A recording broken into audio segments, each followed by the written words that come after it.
Assalamualaikum warahmatullahi wabarakatuh. Hai, selamat datang di kelas Bahasa Indonesia. Semoga kalian tetap sehat dan bahagia.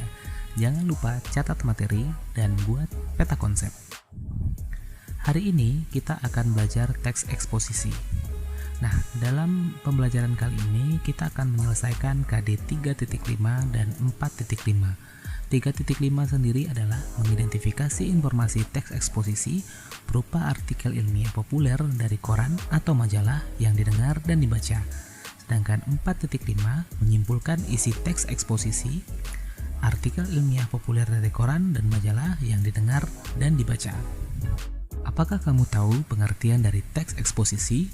Menurut H. Dalman dalam Keterampilan Menulis tahun 2016, teks eksposisi adalah karangan yang menjelaskan atau memaparkan pendapat, gagasan, keyakinan yang memerlukan fakta yang diperkuat angka, statistik, peta, dan grafis, tetapi tidak bersifat mempengaruhi pembaca. Nah, seperti yang dijelaskan tadi, bahwa sebuah teks eksposisi terdiri dari gagasan dan juga fakta. Kita lihat dari gagasan terlebih dahulu. Gagasan disebut juga ide ataupun pendapat.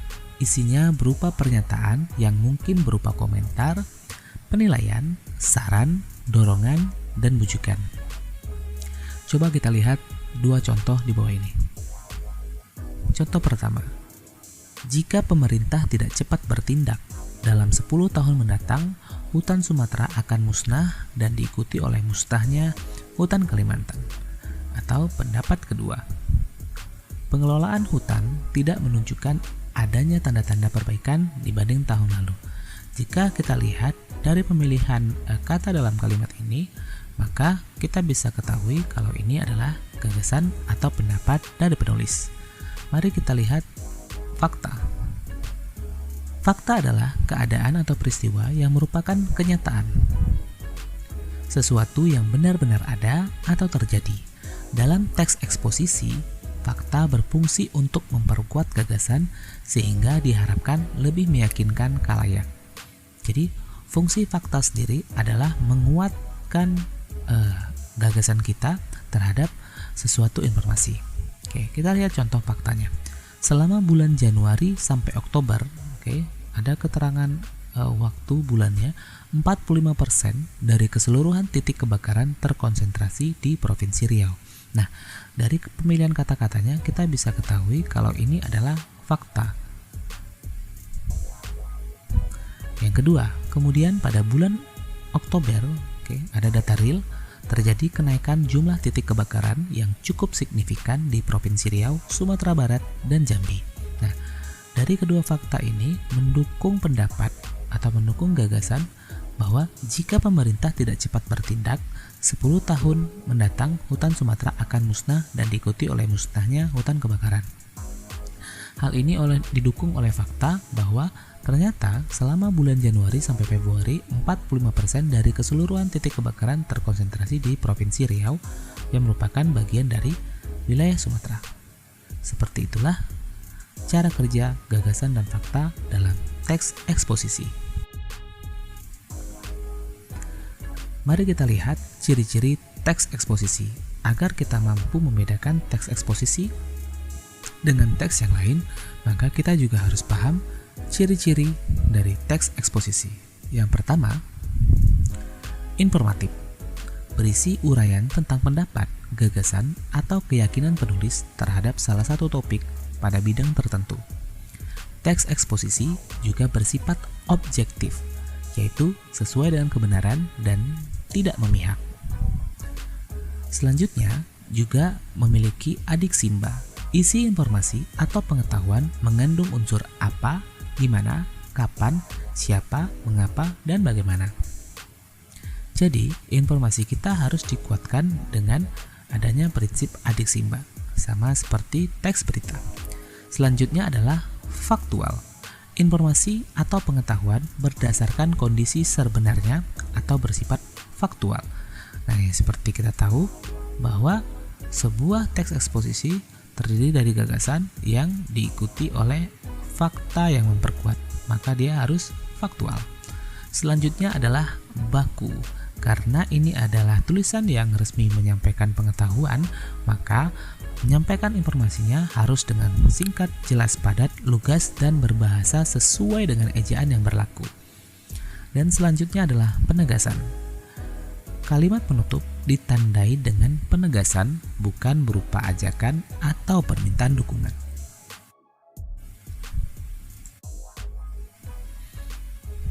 Dan dalam sebuah teks eksposisi terdapat 4 pola pengembangan. Yang pertama adalah pola umum khusus. Teks eksposisi dengan pola penyusunan deduktif umum khusus bisa kita sebut dengan deduktif. Diawali dengan keterangan atau gagasan secara umum di awal teks, kemudian dijelaskan secara khusus di paragraf berikutnya. Oke. Jadi dia menyampaikan hal yang umum terlebih dahulu, kemudian dijelaskan di paragraf-paragraf selanjutnya hal-hal khusus dalam teks eksposisi. Selanjutnya adalah pola khusus ke umum. Ini adalah kebalikan dari deduktif, yaitu induktif. Diawali dengan keterangan atau gagasan secara khusus, kemudian dilanjutkan dengan keterangan secara umum. Jadi kita bicarakan hal-hal khusus terlebih dahulu, selanjutnya menjadi sebuah simpulan besar untuk gagasan yang umum. Selanjutnya adalah pola ilustrasi. Hal ini disusun yang berarti bahwa informasi atau pengetahuan dijabarkan dengan memberikan ilustrasi atau contoh. Hal ini dilakukan agar pembaca lebih mudah memahami informasi yang disampaikan. Yang terakhir adalah pola perbandingan. Nah, di sini adalah teks eksposisi disusun dengan pola perbandingan, yaitu membandingkan sesuatu hal dengan sesuatu hal yang lain. Oke, kita lanjut ke KD berikutnya, yaitu menyimpulkan isi teks eksposisi. Bagaimana caranya? Nah, untuk menyimpulkan teks eksposisi, yang perlu kita lakukan ada 3 langkah. Yang pertama, pastinya kita harus membaca keseluruhan teks dengan membaca intensif. Pastikan kalian juga membaca judul dari teks tersebut agar lebih cepat memahami kemana arah teks tersebut. Kemudian, temukanlah gagasan utama setiap paragraf. Setiap paragraf dalam sebuah teks pastinya memiliki gagasan utama. Selanjutnya, rangkailah setiap gagasan utama dalam kalimat yang ringkas dan sederhana. Untuk melakukan atau untuk menemukan di mana gagasan utama dalam setiap paragraf, kita harus mengetahui jenis-jenis paragraf terlebih dahulu. Ada 3 buah jenis paragraf, yaitu induktif, deduktif, dan campuran. Kita pasti bisa memahaminya. Lanjut, paragraf deduktif. Paragraf deduktif, gagasan utama tersirat pada kalimat utama dengan ciri berupa pernyataan yang bersifat umum. Gagasan utama dikembangkan lebih lanjut ke dalam beberapa kalimat penjelas disertai fakta, bukti, atau contoh pendukung. Kita lihat contoh dari sebuah paragraf deduktif. Kita lihat gagasan utama ada di awal kalimat, di kalimat pertama dari paragraf ini. Selanjutnya dijelaskan hal-hal lain sebagai penjelas, fakta atau bukti sebagai pendukung dari gagasan utama. Yang kedua adalah paragraf induktif. Kebalikan dari deduktif adalah induktif, bahwa paragraf ini dikembangkan dengan cara menguraikan data empiris berupa fakta, bukti, atau alasan sebagai gagasan penjelas pada awal paragraf dan diakhiri kesimpulan berisi gagasan utama pada akhir paragraf. Nah, kita lihat paragrafnya. Warga desa dapat menahan diri dari sifat reaktif emosional. Oke, ini penjelasan pertama. Selanjutnya, mereka berusaha meredam ego masing-masing dengan menjunjung tinggi kepentingan publik. Penjelasan kedua, setelah lahir adanya kesepakatan, mereka hidup secara berdampingan. Penjelasan ketiga, gagasan utamanya adalah mereka senantiasa memegang prinsip kerukunan yang dikukuhkan para leluhur selama berabad-abad. Ini adalah gagasan utama yang ingin disampaikan oleh penulis, bahwa warga desa sebenarnya mementingkan prinsip kerukunan yang dikukuhkan pada leluhur mereka pada berabad-abad silam. Penjelasannya adalah dengan cara menahan diri, berusaha meredam ego, menjunjung tinggi kepentingan publik. Nah, setelah ada kesepakatan, mereka hidup secara berdampingan. Yang terakhir adalah paragraf campuran. Dalam paragraf campuran ini dikembangkan dengan memposisikan gagasan utama pada kalimat utama di awal paragraf yang diikuti dengan beberapa gagasan penjelas, kemudian gagasan utama ditegaskan kembali pada akhir paragraf. Kita lihat contohnya langsung. Gagasan utamanya adalah ide atau gagasan merupakan sumber kreativitas siswa. Oke, baru dijelaskan lagi, berbeda dengan ide yang berarti akal pikiran, ide dalam hal ini menjadikan seseorang mempunyai kemampuan menciptakan suatu karya. Hal inilah yang menjadikan suatu karya dapat bernilai tinggi. Penjelasan dari sumber kreativitas tadi. Selanjutnya, ditegaskan kembali, intinya kreativitas seseorang dapat dilihat dari hasil pemikiran atas ide-ide yang mendasarinya. Catatannya adalah, dalam paragraf campuran, rumusan kalimat pada awal dan akhir tidak sama. Oke, tidak sama ya. Ini adalah ide gagasan merupakan sumber kreativitas manusia, sedangkan yang ini kalimatnya beda. Intinya, kreativitas seorang dapat dilihat dari hasil pemikiran atas ide-ide yang mendasarinya. Jadi, di sini adalah penegasan bukan pengulangan. Ditegaskan kembali bahwa kreativitas seseorang berdasarkan ide, penjelasan dari atau penegasan dari gagasan utama yang pertama. Oke.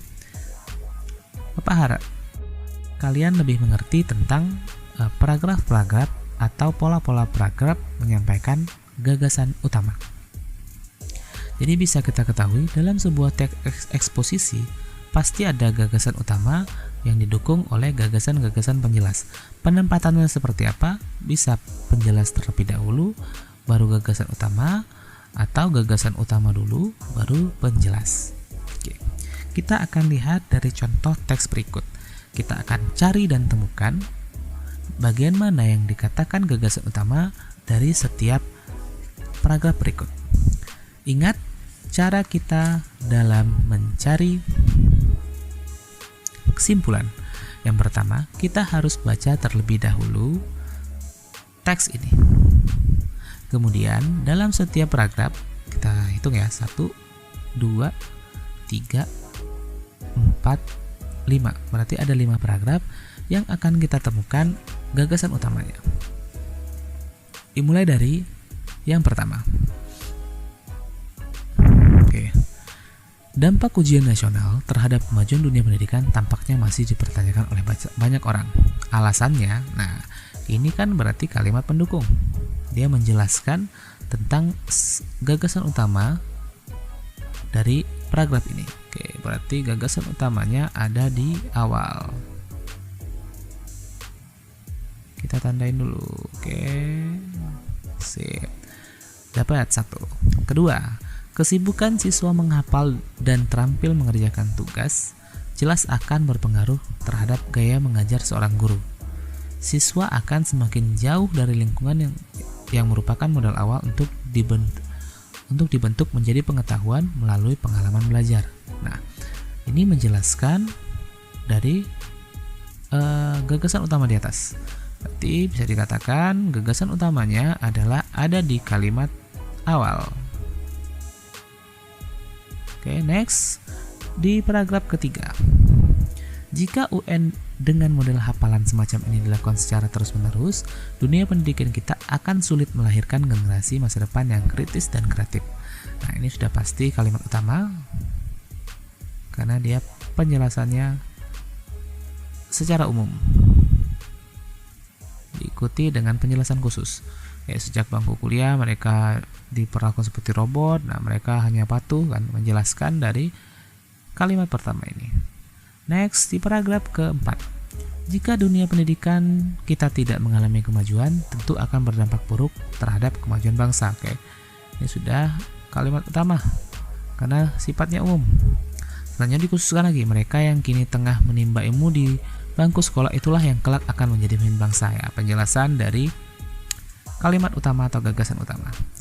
Terakhir, UN memang bertujuan baik untuk melakukan pemetaan mutu pendidikan secara nasional. Namun, jika sistem ini digunakan kurang tepat, hasilnya sulit untuk dijadikan sebagai sarana pemetaan. Wah, ini masih khusus ya, masih khusus semua. Apalagi setiap kali UN berlangsung masih terjadi kebocoran soal. masalah ini benar-benar masalah ini, berarti ini sudah simpulan. Masalah ini adalah simpulannya, berarti gagasan utama ada di akhir. Oke, di paragraf 5 kita temukan gagasan utamanya ada di akhir, sedangkan yang lain gagasan utamanya ada di awal. Setelah kita menemukan setiap gagasan utama dari masing-masing paragraf, maka kita bisa mencatatnya dalam tabel atau teks seperti berikut. Sudah kita temukan gagasan paragraf pertama, paragraf kedua, paragraf ketiga, paragraf keempat, dan paragraf kelima. Semua udah di checklist, dapat. Dan di akhir kita akan menyimpulkannya menjadi sebuah teks yang ringkas. Nah, simpulan dari teks tersebut adalah ujian nasional belum berdampak positif terhadap kemajuan pendidikan karena siswa hanya disibukkan untuk menghafal dan terampil mengerjakan soal sehingga berdampak terhadap masa depan bangsa. Oleh karena itu, para pengambil kebijakan perlu memperhatikan persoalan ini secara sungguh-sungguh. Nah, ada alasan, ada hal yang ingin disampaikan, ada informasi yang akan disampaikan, dan ini sudah mewakili dari keseluruhan paragraf teks eksposisi yang telah kita baca.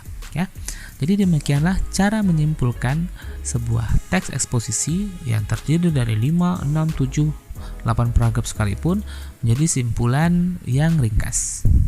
Semoga dengan hal ini kalian akan lebih mudah dan bisa mampu untuk mengidentifikasi sebuah teks eksposisi dan mampu menyimpulkannya.